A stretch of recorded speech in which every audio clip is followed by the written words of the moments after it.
चौधरी वीरेंद्र सिंह और उनका कुनबा फायदे के लिए कांग्रेस में गया, लेकिन उनके हाथ में आया केवल घाटा।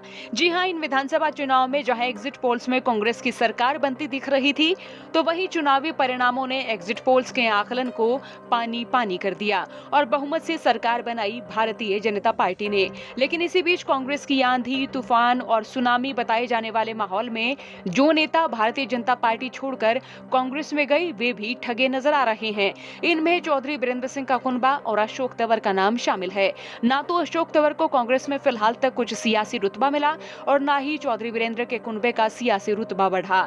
चौधरी वीरेंद्र सिंह के बेटे ब्रजेंद्र सिंह उचाना से विधानसभा चुनाव में महज 32 वोटों से हार गए और ये हार चौधरी वीरेंद्र के कुनबे के लिए एक बड़ा झटका मानी जा सकती है। चौधरी वीरेंद्र की 50 साल की सियासत में ऐसा पहली बार हुआ है जब उनके बेटे सिर्फ 32 वोटों से हारे हैं।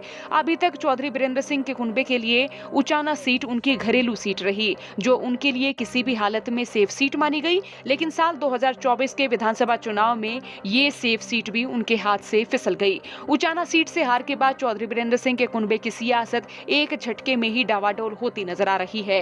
वीरेंद्र सिंह कांग्रेस में जो रुतबा मानकर कांग्रेस से हुए थे, वो उन्हें अभी तक नहीं मिला। अगर चौधरी वीरेंद्र का कुनबा बीजेपी में रहता तो उचाना से ब्रजेंद्र सिंह को विधानसभा चुनाव का टिकट मिलता और शायद वो बीजेपी से जीतते भी। लेकिन वीरेंद्र सिंह को लग रहा था कि अब की बार सत्ता परिवर्तन होगा। चौधरी वीरेंद्र गए तो बड़े फायदे के लिए थे, लेकिन उन्हें कांग्रेस में भी मिला टोटा ही टोटा। अगर चौधरी वीरेंद्र सिंह का कुनबा बीजेपी में होता तो उन्हें बड़े जाट नेता के तौर पर बड़ा ओहदा और बड़ा रुतबा मिलता। ये भी कह सकते हैं कि अब की बार कैबिनेट में ब्रजेंद्र सिंह को सबसे महत्वपूर्ण महकमा और महत्वपूर्ण ओहदा भी मिल सकता था। लेकिन कह सकते हैं कि चुनावी हवाओं का रुख कभी भी बदल सकता है और ये रुख अब की बार बदलता तो दिखा, लेकिन हवाओं का रुख देखकर दिशा बदलने वाले नेताओं को अब की बार केवल निराशा ही मिली है। आपका चौधरी वीरेंद्र की राजनीति और उनके परिवार की राजनीति के बारे में क्या कहना है, कमेंट बॉक्स में राय लिखें। साथ ही चौगरदे की खबरों के लिए बने रहिए हरियाणा तक के साथ। ब्यूरो रिपोर्ट, हरियाणा तक।